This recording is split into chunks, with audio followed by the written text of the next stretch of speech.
დონალდ ტრამპის მიერ უკრაინასთან დაკავშირებულ უამრავ განცხადებას შორის იყო ერთი, რომელმაც უკრაინელებისთვის წითელი ხაზი გადაკვეთა. ამერიკის შეერთებული შტატების პრეზიდენტის თქმით, უკრაინას ომი არ უნდა დაეწყო. მე ჩამოვედი ბუჩაში, იმ მხარეში, რომლის მცხოვრებლებმა ერთ-ერთმა პირველებმა შეიგრძნეს რუსეთის ოკუპაციის სისასტიკე. მიუხედავად იმისა, რომ შენობები და ქუჩები აღდგენილია და ახლა სულ სხვაგვარად გამოიყურება 2022 წლის მარტთან შედარებით, ხალხის ჭრილობები ჯერ კიდევ არ მოშუშებულა. წმინდა ანდრიას ეკლესია პირველი ადგილია, რომელიც რუსეთის ოკუპაციის პირობებში სამოქალაქო მასობრივ სასაკლაოდ იქცა. ახლა ამ ადგილას გარდაცვლილთა მემორიალი დგას.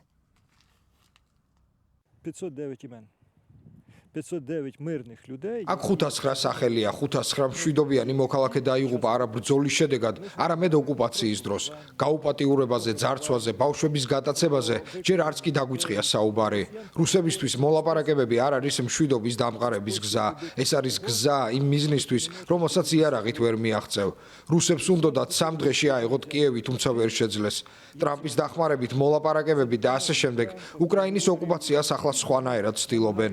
ეს სამართლიანობის საკითხია. შემაშფოთებელი ის არის, რომ მოლაპარაკებებს ითხოვენ, თუმცა არავინ ახსენებს ჩადენილ დანაშაულს. პასუხისმგებლობაზე არავინ საუბრობს. Ніхто не говорить про злочини. Ніхто не говорить про відповідальність. ბუჩის მცხოვრებლებისთვის, რომელთაგან ბევრი უკან დაბრუნდა და დღესაც აქ ცხოვრობს, სამართალი მაშინ აღდგება, როცა ცეცხლი შეწყდება. ზელენსკის ნებისმიერ ამაზე შეუძლია ხელის მოწერა და შეთანხმება შეიძლება იყოს ძალიან კარგი, თუმცა ჩნდება კითხვა, შეაჩერებს თუ არა ეს პუტინს.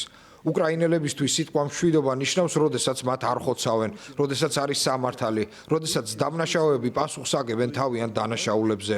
ეს არის მშვიდობა. პუტინის გადმოსახედიდან ჩემი აზრით მშვიდობა მაშინაა, როცა აღარ მოუწევთ სროლა, რადგან ჩვენს მხარეს აღარავინ იქნება ცოცხალი და დარჩება მხოლოდ ტერიტორია.